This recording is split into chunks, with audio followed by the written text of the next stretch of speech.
أعوذ بالله من الشيطان الرجيم بسم الله الرحمن الرحيم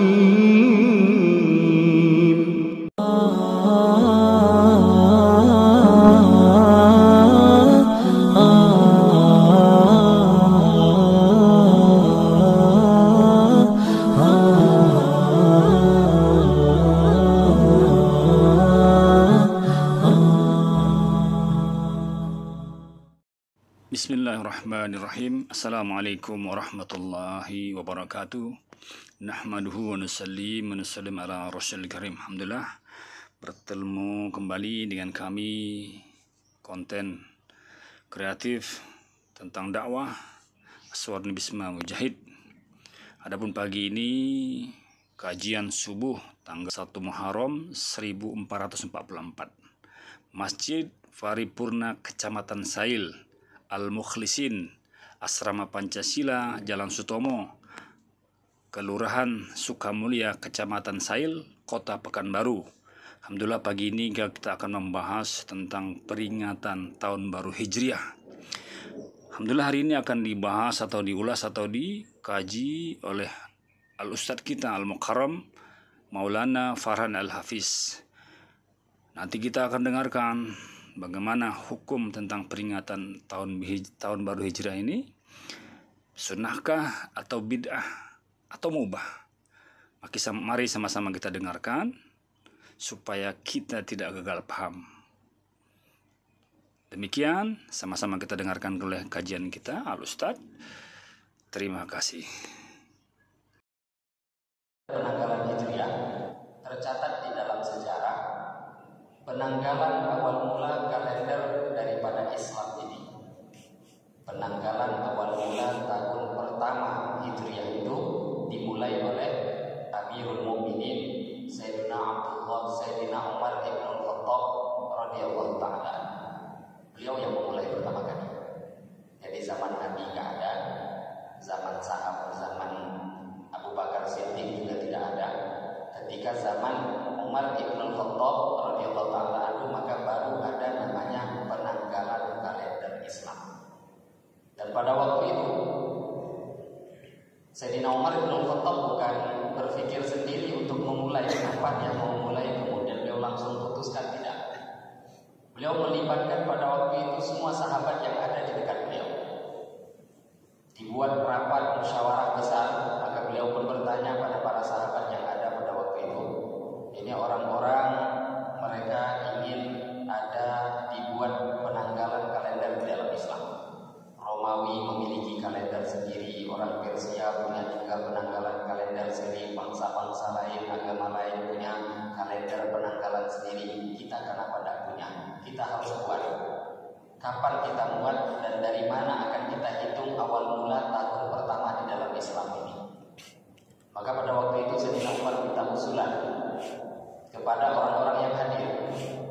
Maka sebahagian sahabat yang hadir menyampaikan, wahai Amirul Mukminin, kami pikir, kami usul penanggalan kalender Islam ini kita mulai saja dengan kelahiran yang mulia baginda Muhammad SAW. Kapan Nabi lahir, maka di situ kita mulai awal kalender Islam. Mereka beralasan, kata mereka, karena tidak ada anugerah yang lebih besar untuk umat ini melebihi lahirnya Nabi di dunia. Kalau Nabi nggak datang, maka anugerah apa yang mau kita harapkan di dunia ini? Maka ada yang usul dimulai dari Maulid Nabi, hari lahirnya Nabi Shallallahu Alaihi Wasallam. Sayyidina Umar pun minta usulan yang lain, ada usul lagi. Maka sahabat sebagian yang lain mengatakan, kami usul mulai penanggalan kalender Islam ini dimulainya turun wahyu yang pertama. Mulai diangkatnya Nabi Muhammad menjadi Nabi dan Rasul, turun wahyu pertama, maka waktu itu kita mulai kalender penanggalan Islam. Karena Al-Quran diturunkan, itulah bimbingan untuk kita manusia untuk selamat dunia dan akhirat. Maka ada yang usul mulai daripada turun wahyu, diangkatnya yang mulia baginda Muhammad SAW banyak usulan pada waktu itu. Singkat cerita, ada yang usul, dan usul inilah yang diputuskan oleh Sayyidina Umar Ibn Khattab, yaitu usulan bagaimana kalau kalender Hijriah ini, kalender Islam itu dimulai daripada hijrahnya Nabi Shallallahu Alaihi Wasallam ketika beliau hijrah dari Mekah ke Madinah. Maka disitulah kita mulai awal mula penghitungan kalender di dalam Islam. Sayyidina Umar pun mendengarkan usulan itu, beliau pun menerima. Hadirin Bapak Ibu, kita harus paham apa hikmah, apa alasan daripada Sayyidina Umar Ibn Khattab untuk menerima usulan ini. Ini yang sekarang ini banyak di antara kita yang lupa. Bahkan kalaupun ceramah membahas peringatan Hari Besar Islam, kita pun lupa. Ustadz-ustadz pun juga terkadang bercerita hanya seputar hijrah saja. Apa maksud dan apa hikmahnya pemilihan kalender dimulai dari hijrah ini? Para ulama menyampaikan bahwa kalau seumpama Sayyidina Umar pada waktu itu beliau mengatakan bahwa mari kita mulai kalender daripada Islam ini dari mulai lahirnya Nabi, mulai dari Maulid Nabi.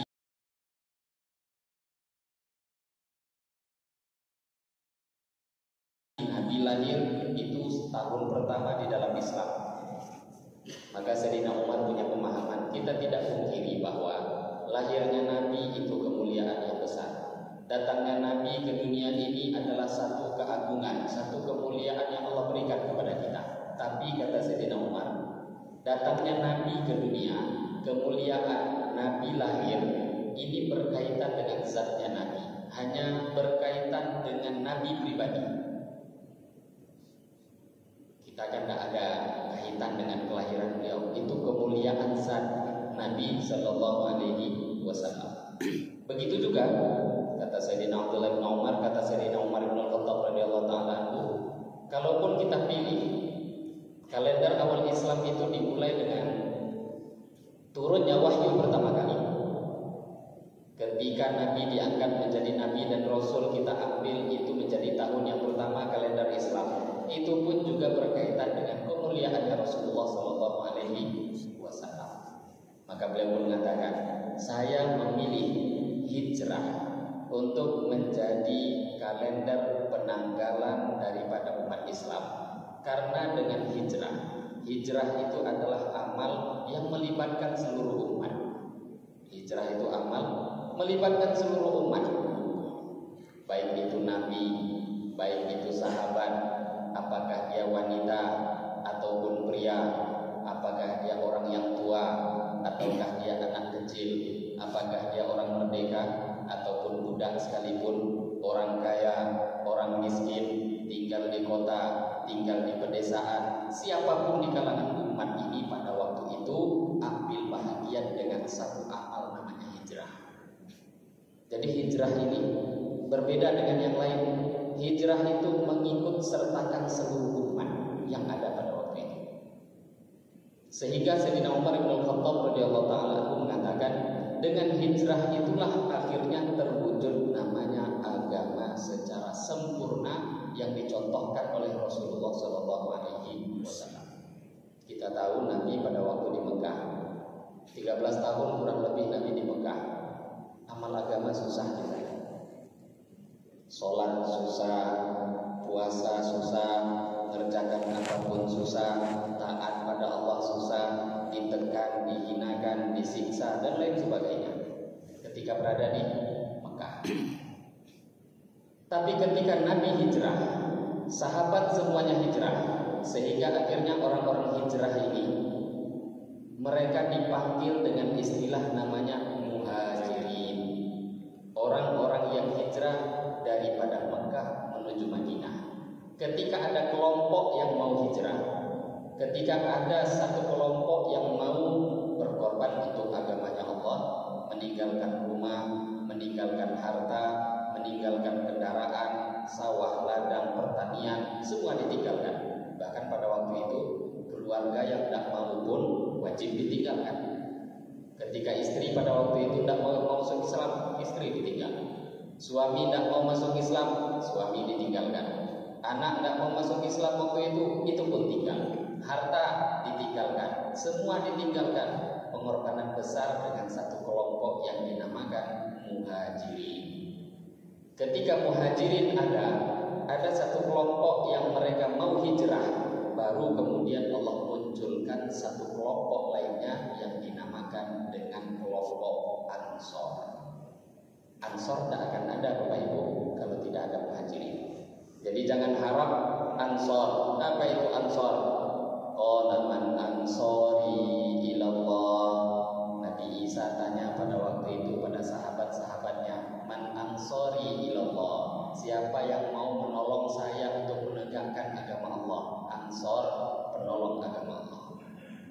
Tidak akan ada yang namanya Ansor, orang-orang yang mau menolong agama Allah sebelum adanya muhajirin, orang-orang yang hijrah, tinggalkan berkorban apapun untuk agama Allah Subhanahu wa taala. Ini dua kelompok yang sudah diberikan contoh oleh Nabi Shallallahu Alaihi Wasallam. Dengan dua contoh amal ini, maka baru nanti agama akan mudah diamalkan dengan cara sempurna. Nah, hadirin Bapak Ibu yang dimuliakan Allah Subhanahu Wa Taala, ini hijrah. Jadi hijrah itu sebenarnya kita harus pahami mengikutkan semua bahagian daripada umat ini. Orang kaya diikutkan, yang miskin diikutkan, laki-laki diikutkan, perempuan diikutkan, siapapun, apapun keadaan, pangkat, jabatan, entah rendah, entah tinggi, siapapun dia, terkenal, tidak terkenal, mereka punya ambil bahagian di dalam amal namanya hijrah. Maka dari kisah ini pun, sejarah penanggalan daripada hijrah ini, kita bisa pahami bahwa kalender awal mula penanggalan di dalam Islam ini adalah satu hal bid'ah di dalam agama kalau kita menggunakan definisi kawan-kawan Wahabi. Iyalah, kan paling sibuk mengucapkan kalimat bid'ah kawan-kawan itu sekarang. Mereka tidak mau, tidak boleh mengatakan bahkan merayakan tahun baru Islam itu bid'ah, tapi sayangnya mereka pakai kalender bid'ah itu sendiri. Kalender itu bid'ah. Satu sisi dikatakan bid'ah, tapi satu sisi digunakan. Ini kan bertolak belakang. Kalau memang itu bid'ah, ya janganlah dipakai, karena yang memulai itu bukan Nabi. Bukan Nabi yang memulai, tapi Sayyidina Umar Ibnul Khattab radhiyallahu taala. Hadirin Bapak Ibu jemaah yang dimuliakan Allah Subhanahu wa taala, maka memperingati daripada tahun baru Hijriah ini pun juga kita tidak mengatakan ini sunnah, juga tidak. Dia tidak ada kaitan dengan sunnah dan bid'ah. Bukan sunnah dan bukan bid'ah. Lah berarti hukumnya apa? Karena tidak ada perintah, tidak ada larangan di dalamnya, tidak ada perintah kan? Apakah ada larangan juga? Tidak ada larangan. Kalau kita menggali hukum itu nanti pembahasan fikih. Kalau ada satu jemaah, ada orang bertanya tentang hukum, lah hukum itu namanya pembahasan fikih berkaitan dengan fatwa. Fatwa larinya ke fikih. Fatwa itu bukan lari ke hadis, bukan lari ke tafsir, bukan lari dalam kajian ilmu Islam lainnya. Tidak. Fatwa itu perginya arahnya kepada fikih. Fikih ketika dibahas Bapak Ibu, fikih itu ketika ditanyakan hukum, maka fikihlah yang menjawab. Fikih itu hukum dalam agama aslinya hanya ada dua. Aslinya hanya ada dua, yaitu yang pertama perintah. Perintah itu pun terbagi dua. Hukum itu hanya ada dua, perintah dan larangan. Perintah dan larangan. Perintah pun terbagi dua. Ada perintah namanya perintah tegas, perintah keras. Perintah tegas itu dinamakan dengan fardu atau wajib. Ada perintah juga tapi tidak terlalu keras, tapi perintah. Perintah juga, cuma tidak keras, dinamakan sunnah. Yang kedua dinamakan dengan larangan, an-nahyu. Nahi. An-nahyu bahasa Arab atau an-nahyi. Kalau bahasa Urdu nehi itu sama. Nehi itu dari nahi. Artinya larangan, nggak boleh. Larangan juga terbagi menjadi dua. Ada larangan namanya larangan keras. Larangan keras itu dinamakan dengan haram. Ada larangan dinamakan larangan yang tidak keras. Larangan tidak keras itu dinamakan makruh. Makruh itu larangan. Jadi kalau ada orang mengatakan makruh itu tidak apa-apa, ya orang nggak paham. Makruh itu larangan, hanya saja larangannya tidak sekeras haram. Kemudian dua perkara tadi, kalau nggak perintah larangan, ternyata ada banyak hal, bukan sedikit Bapak Ibu, tidak diperintahkan, tidak juga dilarang. Kalau tidak ada perintah, tidak ada larangan, maka ini dinamakan dengan hukum mubah atau jawaz. Tidak diperintahkan, tidak dilarang. Maka merayakan Maulid Nabi ini aslinya tidak ada perintah, tidak ada larangan. Maka kalau ditanya hukum, bid'ah itu bukan jawaban daripada hukum. Jadi kalau ada orang tanya apa hukumnya merayakan Maulid Nabi, kemudian dia jawab bid'ah, ini lucunya orang.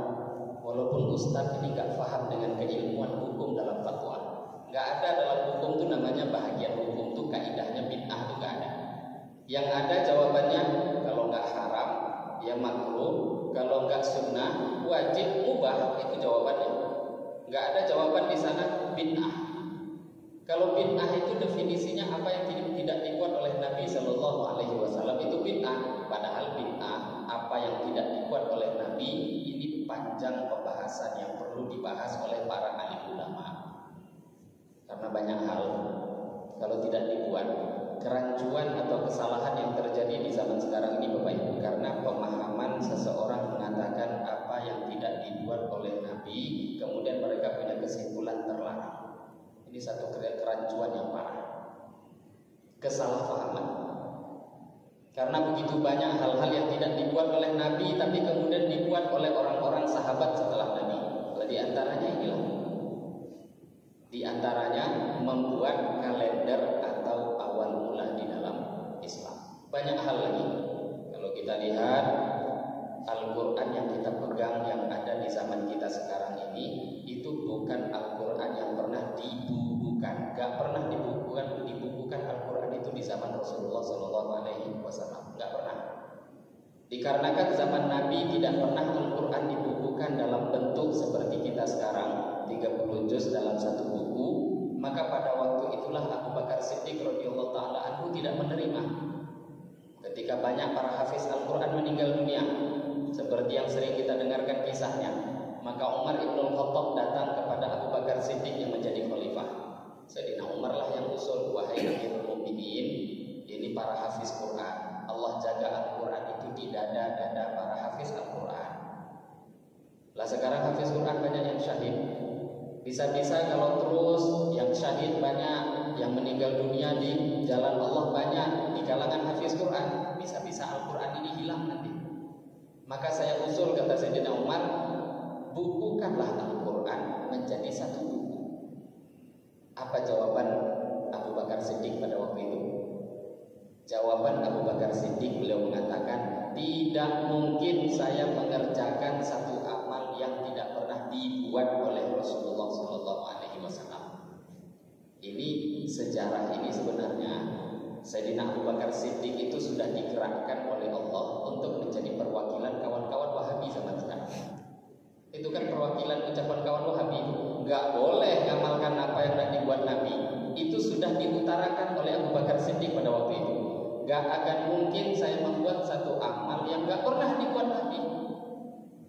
Apa jawaban yang disampaikan oleh Umar ibn Khattab? Wahai Amirul, wahai khalifahnya Rasulullah, ini baik, ini insya Allah ini baik.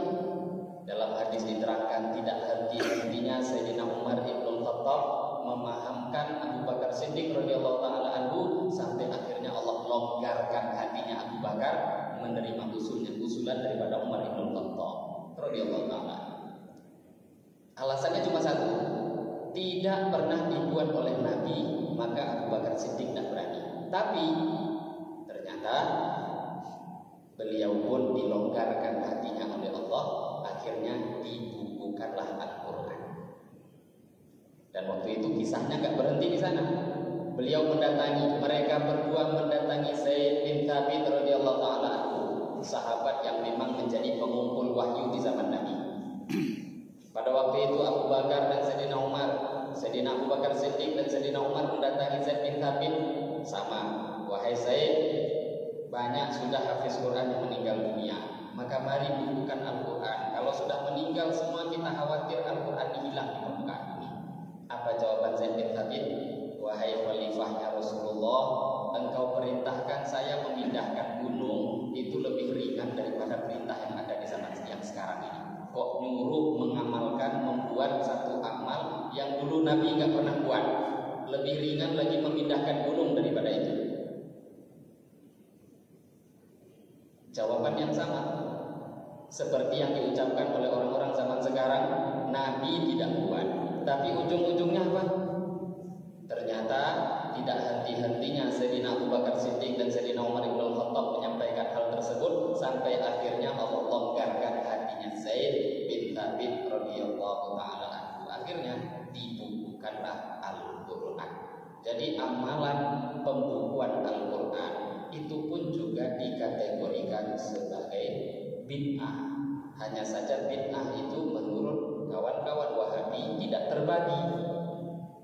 Tapi karena melihat amal Nabi, amal sahabat, maka para ulama 4 madhab itu membagi bid'ah menjadi 2. Mau tidak mau, bid'ah itu ada yang baik, bid'ah itu ada yang buruk.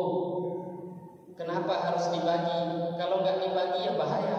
Bisa-bisa kita nggak punya Quran, nggak bisa menggunakan kalender Hijriah, bisa-bisa kita nggak bisa mengamalkan agama lain. Madrasah tidak akan ada, karena dengan adanya madrasah nanti ditanya mana dalilnya madrasah. Memang pernah ada madrasah di zaman Nabi. Ujung-ujungnya akan ditanya, ada ulama yang ngaji tafsir. Lah memang ada kitab tafsir di zaman Nabi. Ujung-ujungnya akan ada pertanyaan, belajar Bukhari sekarang, belajar kitab Muslim. Lah memang zaman Nabi ada Bukhari Muslim. Akan ada pertanyaan lagi nanti, belajar tajwid. Oh ini hukumnya ikhfa, ini hukumnya idgham. Idgham ada bi gunnah, ada bila gunnah. Pernah enggak sahabat belajar idgham? Pernah sahabat belajar ikhfa? Pernah sahabat belajar tajwid? Itu semua ilmu-ilmu yang baru. Lah kalau semua hal-hal seperti itu dikatakan bid'ah, lah akhirnya mau belajar Al-Quran dari mana? Maka tidak bisa langsung mengatakan bid'ah itu terlarang. Bid'ah ada yang baik. Bagaimana cara mengukur bid'ah itu baik? Bid'ah baik ketika berkesesuaian dengan Al-Quran dan hadis Nabi, maka bid'ah itu dikatakan baik. Tapi kalau bertentangan dengan Quran, bertentangan dengan hadis, maka bid'ah itu dikatakan sebagai bid'ah yang buruk. Ini yang disampaikan oleh Al-Imam Asy-Syafi'i rahimahullahu ta'ala. Hadirin Bapak Ibu yang mulia, ini yang harus kita pandai-pandai memahaminya. Tidak semua amal yang tidak dibuat Nabi kemudian kita langsung mengatakan itu terlarang. Nggak bisa langsung seperti itu pemahamannya, karena begitu banyak amal-amal yang dulu ditinggalkan tidak dibuat oleh Nabi, tapi ternyata amal itu dibuat oleh orang-orang sahabat di zaman setelah Rasulullah SAW. Karena Bapak Ibu, meninggalkan itu kan pasti ada alasan. Nabi kadang meninggalkan ada alasan. Jadi nggak bisa langsung dikatakan, oh Nabi nggak buat. Kan akan ada pertanyaan, Nabi nggak buat kenapa? Kan harusnya ada pertanyaan itu. Nggak bisa, Nabi nggak buat, jangan dibuat. Pertanyaannya kenapa Nabi nggak buat? Walaupun Nabi nggak terangkan. Bahkan kalau kita lihat ada beberapa hadis-hadis. Contoh yang sering kita dengarkan di antaranya Nabi SAW. Dulu awal mula beliau mengamalkan sholat taraweh di dalam masjid dengan cara berjamaah. Ramadan malam pertama Nabi datang ke masjid. Masjid waktu itu ramai didatangi sahabat. Setelah sholat isya Nabi ke masjid. Kemudian pada waktu itu Nabi mengerjakan sholat berjamaah. Itulah yang dinamakan dengan sholat taraweh. Tapi waktu itu masjid belum penuh hari pertama. Separuh masjid terisi. Besoknya hari kedua Nabi pimpin sholat berjamaah lagi taraweh di masjid. Dari isinya separuh masjid bertambah banyak, 3/4 masjid menjadi penuh. Hari ketiga Nabi datang lagi ke masjid, tahu-tahu seluruh masjid itu penuh. Berbeda jauh dengan kita kalau tarawih zaman sekarang. Malam pertama penuh, malam kedua separuh, malam ketiga 1/4, malam kelima ke atas, itu yang sudah biasa 5 waktu lagi yang sholat. Itu zaman kita. Zaman sahabat enggak.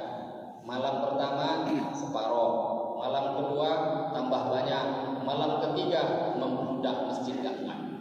Itu zaman sahabat. Sehingga akhirnya malam keempat sahabat sudah menunggu Nabi di dalam masjid, penuh masjid.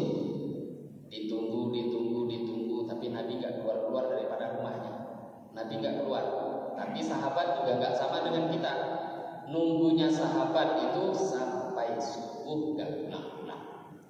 Ketika sholat subuh, azan subuh berkumandang, maka kemudian Nabi pun baru keluar daripada rumahnya. Setelah selesai sholat subuh, maka baru sahabat mengatakan, ya Rasulullah, kami tadi malam menunggu Tuhan, lama kami menunggu, tapi Tuhan tidak keluar-keluar. Kenapa Tuhan tadi malam tidak keluar untuk pimpin kami sholat tarawih? Nabi SAW mengatakan, makhafata an tufrata alaikum. Saya sengaja nggak keluar. Alasannya kata Nabi, saya khawatir nanti sholat tarawih itu difardukan untuk kalian. Lalu 5 waktu aja susah, tambah berapa kalau seumpama tarawih fardu apa jadinya umat? 5 waktu saja sekarang susah. Berapa banyak orang yang ada di sekitar masjid ini? Saya tinggal di Panang, Bapak Ibu. Itu kalau sudah pembahagian kupon korban, kita baru tahu jumlah kakak itu ketika pembahagian daging. Nah, itu kakak asli itu 800 kakak satu masjid, hampir 1000-an. Kalau satu kakak itu harusnya nggak kurang daripada 1 orang laki-laki. Tentu secara normalnya lebih daripada 1 orang laki-laki. Bapak yang mestinya ada anak yang punya 5, 6. Anggap saja satu kakak itu ada 2 orang laki-laki dewasa. Kalau semua paling tidak 2 ini berangkat ke masjid, kira-kira masjid itu isinya berapa orang? 1.600 orang. Nggak muat itu masjid harusnya. Tapi ternyata yang sholat berjamaah hanya 2 shaf. Kalau sudah sholat 5 waktu saja umat ini nggak mampu, terus kalau difardukan sholat tarawih apa jadinya? Nabi SAW rahmatan, beliau itu adalah orang yang paling sayang pada umat. Di antara sayang beliau, hal-hal yang nanti kalau difardukan pada umat ini, kalau ditambahkan itu akan membebani umat. Maka Nabi mengatakan, aku khawatir kalau aku istiqomah, karena amal apapun yang diistiqomahkan Nabi itu bisa-bisa difardukan oleh Allah. Maka sengaja Nabi tinggalkan untuk meringankan kepada umat ini, meringankan kepada kita. Akhirnya sholat tarawih tidak difardukan. Maka sejarah mencatat Nabi sholat tarawih hanya 4 malam, tidak lebih, dengan cara berjamaah. Kalau sendiri sholat terus tiap malam, tapi berjamaah hanya 4 malam. Nah, kalau ada sekarang orang buat tarawih 5 malam, 6 malam, 30 malam, boleh atau tidak? Boleh. Bid'ah nggak itu? Ya kalau dikatakan apa yang Nabi tidak buat bid'ah, ya itu jadi bid'ah. Kalau dikatakan seperti itu, tapi ternyata Nabi beliau Shallallahu Alaihi Wasallam meninggalkan sholat tarawih karena ada alasan tertentu. Jadi meninggalkan satu perkara bukan berarti kemudian kesimpulannya menjadi terlarang. Bahkan hadirin Bapak Ibu yang dimuliakan Allah Subhanahu Wa Taala, dalam satu hadis yang sahih, banyak riwayat dalam kitab Muwatta Imam Malik, kemudian dalam kitab Sunan Abu Daud dan banyak kitab-kitab hadis lainnya. Satu kisah yang masyhur juga, mungkin di antara kita Bapak Ibu sering mendengar, bahwa kita tahu bahwa bangunan Ka'bah kita yang ada sekarang ini itu bukan bangunan Ka'bah yang asli yang ada di zaman Nabi Ibrahim. Membangun fisik Ka'bah pertama kali itu Nabi Ibrahim. Kalau kita buka kitab tafsir, malah Ka'bah itu pertama kali dibangun oleh Nabi Adam.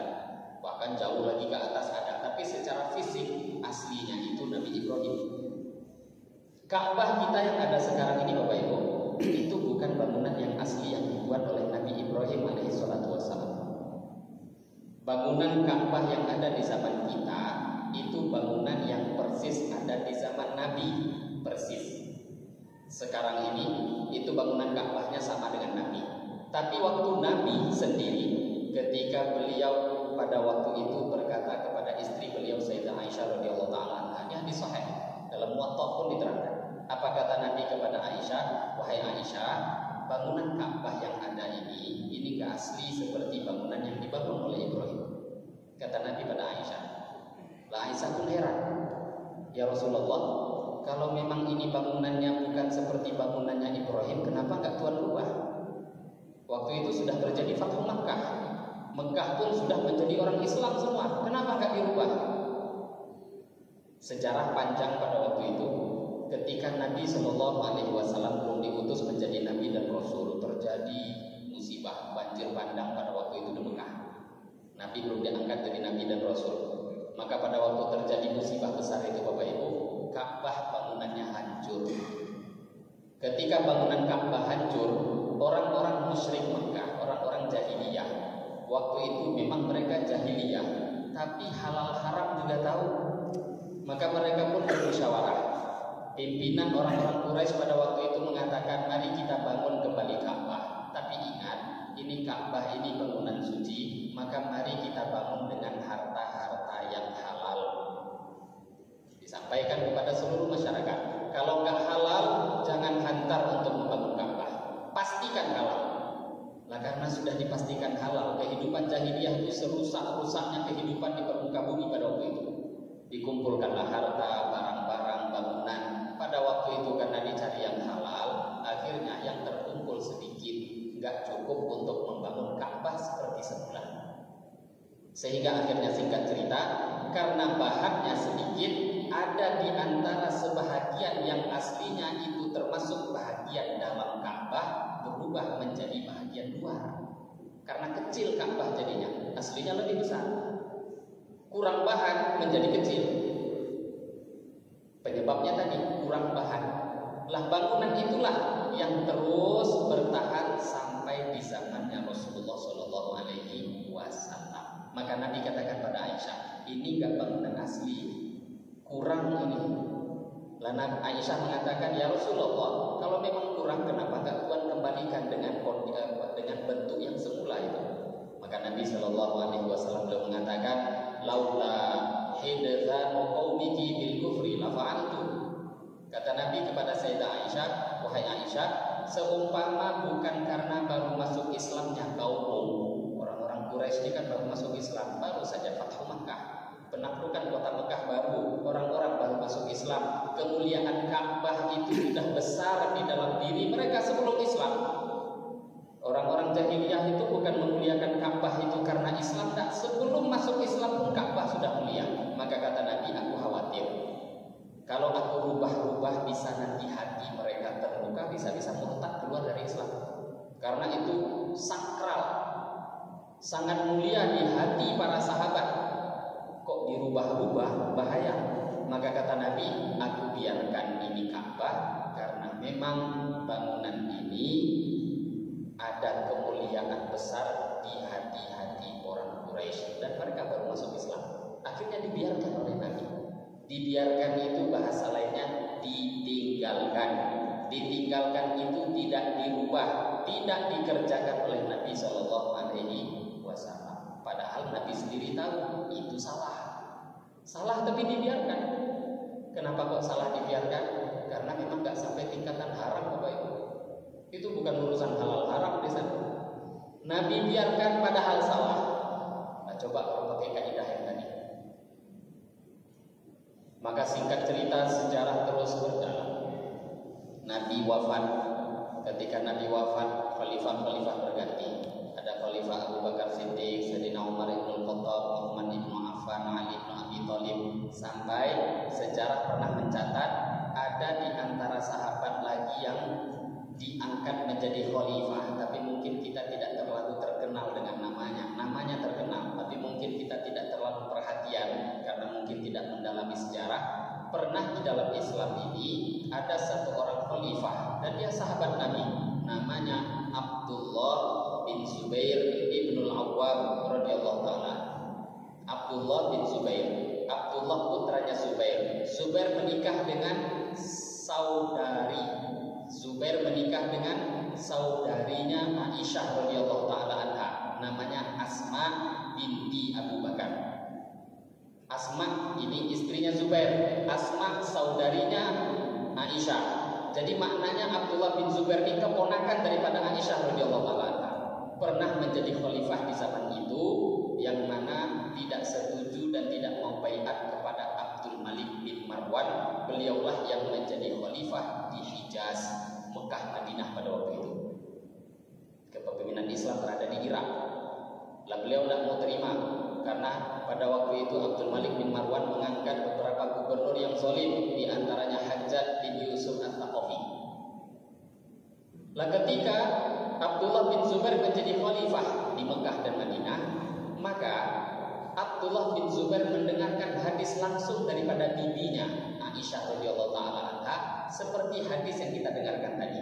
Nabi sebenarnya ada keinginan merubah Ka'bah sekarang itu untuk dikembalikan seperti fondasi aslinya di zaman Nabi Ibrahim alaihissalatu wassalam. Singkat cerita, Abdullah bin Zubair pun merubah bangunan Ka'bah persis seperti yang ada di zaman Nabi Ibrahim, karena itu pernah ingin dibuat oleh Nabi. Setelah dirubah, tidak berapa lama setelah Ka'bah jadi seperti bangunannya Nabi Ibrahim, tahu-tahu Abdul Malik bin Marwan mengirim Hajjaj bin Yusuf At-Thaqafi untuk menggempur Mekah. Ketika digempur Mekah, singkat cerita, Abdullah bin Zubair pun wafat mati syahid, sampai digantung dibuatkan salib. Hajjaj bin Yusuf ini termasuk orang yang paling banyak membunuh sahabat. Bukan yang dibunuh orang biasa, sahabat ribuan yang dia bunuh. Lah ketika Abdullah bin Zubair mati syahid, maka pada waktu itu Hajjaj nengok, lah kok ini bangunan Ka'bah berubah. Ini Ka'bahnya Abdullah bin Zubair. Akhirnya dihancurkan lagi. Dihancurkan dengan alasan ini Ka'bahnya Abdullah bin Zubair, bukan Ka'bahnya Nabi. Dihancurkan, dibuat kembali seperti Ka'bahnya Rasulullah sallallahu alaihi wasallam. Lah akhirnya pada waktu itu ada satu orang datang, wahai Hajjaj, satu ulama datang, ini bukan bangunan Ka'bahnya Zubair.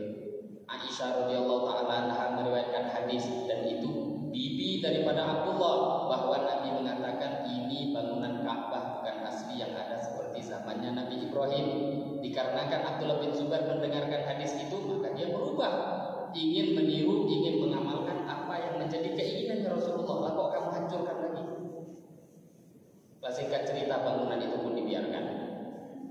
Sampai akhirnya di zaman Khalifah Harun ar-Rasyid, yang pada waktu itu ada Imam Malik, guru daripada Al-Imam Syafi'i rahimahullah ta'ala, mendengarkan hadis ini. Hadis itu sampai kepada Harun ar-Rasyid, maka Harun ar-Rasyid pun ingin merubah Ka'bah itu seperti keinginannya Rasulullah SAW.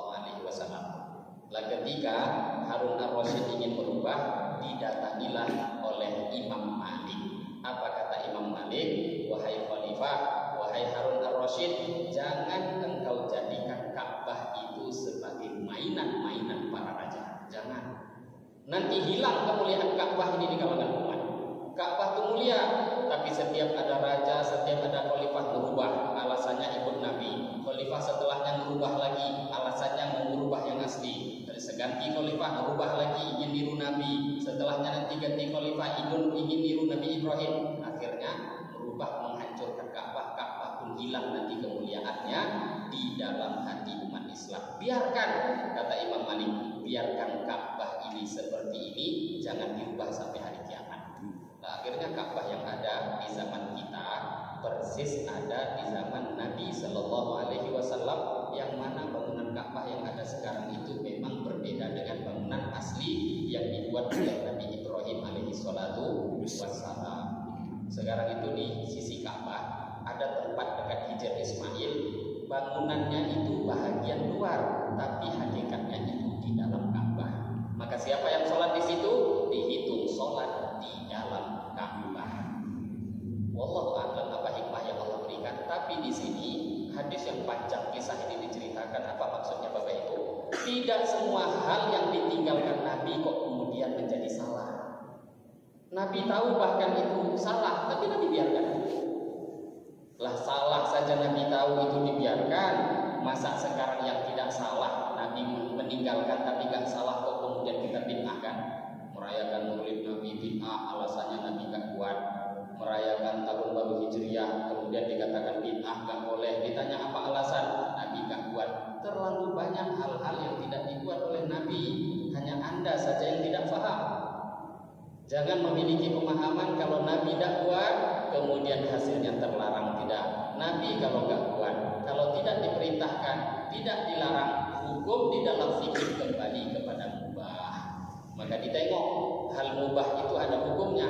Hal-hal mubah itu kalau ada kaitan, dibuat kaitan dengan agama. Contoh, dibuat peringatan Isra Mi'raj, peringatan tahun baru Hijriah. Kalau di dalam peringatan itu ada baca Qur'annya, ada zikir kepada Allah, ada amal-amal lain, maka amal-amal itu yang dinilai pahala oleh Allah Subhanahu wa taala, bukan peringatannya. Tapi kalau karena kecintaan kepada agama, karena kecintaannya itu pun ada nilai tersendiri. Tapi pada dasarnya amal itu mubah. Mubah itu boleh. Kita pun juga tidak mengatakan peringatan itu sunnah. Kalau sunnah butuh dalil. Kalau sunnah butuh dalil. Memperingati Maulid Nabi sunnah enggak? Bukan sunnah, butuh dalil. Dia bukan sunnah, bukan bid'ah, tapi ditengok di dalam karena kecintaan pada Nabi. Kalau karena kecintaan pada agama, kemudian mereka mengamalkan agama, dibuat baca Quran, dibuat tausiah, memanfaatkan fursah, memanfaatkan kesempatan istima'un nasufihi. Orang-orang Islam berkumpul banyak pada waktu itu, orang-orang sedang berkerumun banyak pada waktu itu, kesempatan para alim ulama untuk menyampaikan agama pada mereka. Nah, ini namanya mengambil kesempatan untuk mengajak manusia untuk taat pada Allah. Nah, harusnya kan diambil itu manfaat kesempatan yang seperti ini. Dan yang mengherankan, Bapak Ibu yang dimuliakan Allah Subhanahu wa taala, kawan-kawan Wahabi yang biasa mengatakan bid'ah, mereka pun sebenarnya itu dalil-dalil itu hanya untuk orang. Kalau untuk sudah diterapkan pada dirinya sendiri, mereka nggak mau. Contoh saja sekarang, memperingati Isra Mi'raj nggak boleh, karena kata mereka itu menetapkan satu waktu yang tidak ditetapkan Nabi. Jadi menetapkan istiqomah satu waktu yang tidak ditetapkan Nabi bid'ah. Lah kaidah ini ternyata hanya untuk orang. Kalau untuk mereka enggak. Kenapa kok bisa dikatakan untuk mereka enggak? Lah mereka juga di masjid-masjidnya juga buat kok satu amal yang Nabi enggak buat. Contoh, hari Senin kajian tafsir, hari Selasa kajian tauhid, hari Rabu kajian fikih, hari Kamis kajian hadis. Maka kita tanya, pernah Nabi menetapkan Senin itu khusus untuk tauhid? Biasanya kan mereka katakan kalau untuk urusan dunia enggak bid'ah, bid'ah itu urusan agama. Ngaji tauhid urusan agama atau tidak? Pernah Nabi menetapkan kalau ngaji tafsir harus hari Rabu, harus ngaji hadisnya itu Kamis? Enggak. Lah terus kenapa enggak tetapkan? Oh ini, oh itu, oh iya. Kenapa kalau untuk diri sendiri diperbolehkan, untuk orang tidak? Maka hadirin Bapak Ibu, sebenarnya kalau Nabi tidak menetapkan, asalkan Nabi nggak melarang, aslinya mubah. Maka jawabannya boleh kok. Cuma Anda saja yang terlalu kaku sehingga menyusahkan diri sendiri. Tapi sayangnya yang disusahkan itu orang. Giliran diri sendiri tidak. Lah maka amal-amal memperingati peringatan hari besar di dalam agama Islam, memperingati hari besar itu sebenarnya dalil-dalil umumnya ada. Dalil umum. Allah Subhanahu wa taala berfirman di dalam Al-Qur'an, "Wa dzakkirhum bi ayyamillah." Ingatkanlah mereka dengan hari-harinya Allah. Apa yang dimaksud hari-harinya Allah? Para ulama ahli tafsir mengatakan, ingatkanlah mereka dengan hari-harinya Allah. Yang dimaksud adalah ingatkanlah umat ini dengan hari-hari yang mana Allah menampakkan kebesarannya di hari-hari tersebut. Maka Nabi sering kalau jumpa sahabat itu cerita tentang kisah-kisah nabi-nabi terdahulu. Kenapa kok diceritakan kisah-kisah Nabi terdahulu? Itu akan menambahkan iman. Cerita kisah Nabi terdahulu meningkatkan iman kita. Nabi saja kata Allah dalam Al-Quran, wa kullan naqussu 'alaika min anba'ir rusul ma nuthabbitu bihi fu'adak. Kata Allah pada Nabi Muhammad, wa kullan naqussu 'alaika min anba'ir rusul. Setiap kali aku ceritakan kepada engkau wahai Muhammad kisah-kisah Rasul terdahulu. Tujuannya apa? Manuthabbitu bihi fuadak, supaya hati engkau itu menjadi kokoh. Nabi beliau itu supaya istiqomah dalam agama, dalam dakwah, maka Allah ceritakan kisah Nabi Adam, diceritakan kisah Nabi Nuh, diceritakan kisah Nabi Ibrahim. Tujuannya hanya satu, wahai Muhammad, fahamilah engkau dalam perjuangan agama itu nggak sendiri. Kadang kan kita tuh kalau sendiri nggak ada yang mau ikut, kita sudah usaha dakwah, ayolah sama-sama hidupkan masjid, nggak mau. Maka Nabi pun dulu di awal-awal dakwah seperti itu Bapak Ibu. Allah ceritakan kisah Nabi terdahulu. Lah kamu dakwah baru 60 tahun, tengok Nuh. Nabi Nuh itu dakwahnya dalam Al-Quran diceritakan alfasanatin illa khamsin, 1000 kurang 50, itu bahasa Quran. Berapa? 950 tahun. 950 tahun itu bukan umurnya Nabi Nuh. Enggak, dakwahnya Nabi Nuh 950 tahun, umurnya lebih lagi. Maka cerita-cerita kisah-kisah orang soleh, nabi-nabi terdahulu, rasul-rasul terdahulu, Allah ceritakan kepada Rasulullah. Dan itu penting, kisah nabi, kisah rasul, kisah orang soleh. Untuk nabi saja perlu agar iman beliau terus bertambah, apalagi kita. Kita ini siapa? Maka kita yang iman lemah, berada di penghujung akhir zaman, yang mana kita jauh, tidak jumpa dengan Rasulullah, tidak jumpa dengan sahabat, jumpa dengan orang-orang soleh zaman sekarang saja. Apakah kita tidak lebih perlu mendengarkan kisah-kisah orang soleh melebihi para nabi? Tentu kita lebih berhajat lagi dengan hal itu. Maka menceritakan kisah-kisah orang soleh, perjuangan para nabi, kisah Isra Mi'raj, kisah Maulid Nabi, kisah hijrah, itu pun zaman sekarang bisanya hanya di dalam kajian. Nah, kalau sudah kajian dikatakan bid'ah, terus umat ini mau dapat ilmu itu dari mana? Maka inilah pentingnya membuat peringatan hari besar Islam. Diperingati, tapi tentu dibuat dengan amal-amal yang diperbolehkan di dalam agama. Tapi kalau dibuat juga dengan hal-hal haram, kalau halal dengan haram bercampur, idza jtama'a bainal halal wal haram ghuliban haram. Kalau sudah halal sama haram kok bercampur, ya haram itu biasanya menang. Sama dengan racun. Ada susu 1 drum, masukkan racun 1 gelas, apa jadinya? Racun semua. Tidak bisa. Maka jangan kita campurkan amalan-amalan yang awal mulanya itu mubah, awal mulanya itu amal baik, kok dicampur dengan hal-hal haram, maka bisa-bisa memang amal itu menjadi terlarang. Maka apapun itu Bapak Ibu, amal-amal peringatan, perbuatan yang kita buat untuk memperingati hari besar Islam, selagi di dalamnya itu isinya qiraatul Quran, tausiah, mengajak taat kepada Allah, kemudian berkumpul untuk mengingat, menceritakan kisah-kisah orang-orang soleh terdahulu, dan dibuat amal-amal baik lainnya, maka amal ini pun mahbubah, amal ini dicintai, disukai oleh Allah Subhanahu wa taala, yang tentu diharapkan di dalamnya juga akan diberi pahala oleh Allah Subhanahu wa taala. Maka mari dengan adanya momentum hijrah ini. Hijrah ini makna aslinya dalam hadis pindah, tapi hijrah yang hakiki Nabi sudah sampaikan, wal muhajir man hajara amma nahallahu anhu. Hakikatnya orang yang hijrah itu siapa? Karena hijrah dari Mekah ke Madinah itu udah gak wajib lagi. Walaupun hijrah tetap terus akan ada sampai hari kiamat, tapi hijrah yang wajib sudah tidak ada. Hijrah itu tetap ada. Yang paling penting hijrah itu adalah hijrah meninggalkan apa-apa yang dilarang oleh Allah Subhanahu wa taala. Ini yang paling penting dalam kehidupan kita, merubah diri untuk menjadi lebih baik. Maka semoga kita berharap tahun ini menjadi tahun yang lebih baik dibanding tahun-tahun sebelumnya. Bahkan kan kita nggak tahu umur kita itu masih panjang atau tidak. Apakah ini menjadi tahun yang terakhir? Allah taala alam.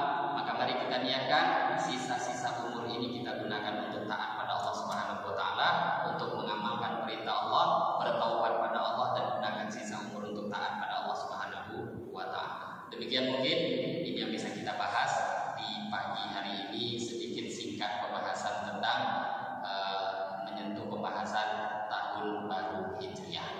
Demikian mungkin. Anda buka sesi tanya jawab atau tidak? Kalau tidak ada, yang biasanya mungkin di antara dipersilahkan. Tapi kalau tidak ada, kita tutup dengan doa kifaratul majlis. Ada pertanyaan? Saya kira cukup. Demikian mungkin apa yang kita bahas pada pagi hari ini, semoga berfaedah. Lebih kurangnya saya mohon maaf. Mari kita tutup dengan doa kifaratul majlis. Subhanakallahumma wa bihamdika asyhadu an la ilaha illa anta astaghfiruka wa atubu ilaik. Wabillahi taufiq wal hidayah. Wassalamualaikum warahmatullahi wabarakatuh. Waalaikumsalam. Demikian kajian yang kita sama-sama telah dengarkan dengan seksama. Mudah-mudahan bermanfaat bagi kita semua dan mencerdaskan umat. Benar datangnya dari Allah SWT, salah dari kami yang dhaif. Subhanallah bihamdi, subhanaka Allahumma bihamdika asyhadu an la ilaha illa anta astaghfiruka wa atubu ilaik. Assalamualaikum warahmatullahi wabarakatuh.